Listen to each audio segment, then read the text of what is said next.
hees faneedu waxay noo bilaabantay 1940 ayay nagu bilaabantay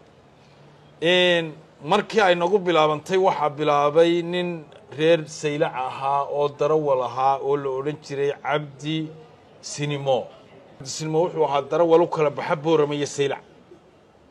dabeetana waxa uu horeyntii ka bilaabay jacayl uu qabay gabadh reer Saylac ahayd ka bacdina eriyadii ugu horeeyay heestan laga sameeyay waxay ahayd balwooy hoy balwooy waxa ay baleeyay mooyaane balwooy hoy balwooy waxa ay baleeyay baabuure balwooy hoy balwooy eriyadaas ka mid ahaa balwaa dabeedna loo bixiyay balwadii Cabdi Sinimo Cabdi Deeqsi Warfaa Sinimo baa la oran jiray dabeetana markii dambe koox bay noqdeen Boorama ka tirsan ay ku sameysteen waa Cabdi Deeqsi Warfaa Sinimo waxa ka mid ahaa Ibrahim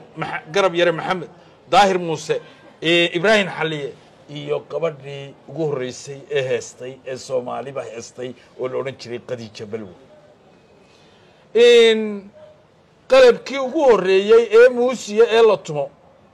waxa uu keentay islaan reer Saylac ahayd oo magaceeda la oran jiray Barako daf baan waxa heesta balwada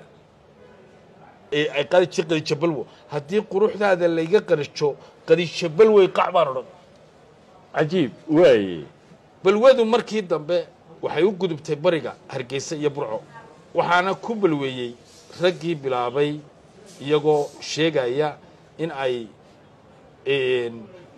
balwadii qabatay bari waxay yiraahdeen balwadii baxsatoo baray qabatay baabuur ma ku baadi doono way balwada galbeed waxa ka soo qaaday oo bari keenay niman la oran jiray kabacad dhalinyarada waqtiga waxa kabacad loogu bixiyay waxay xidhan jireen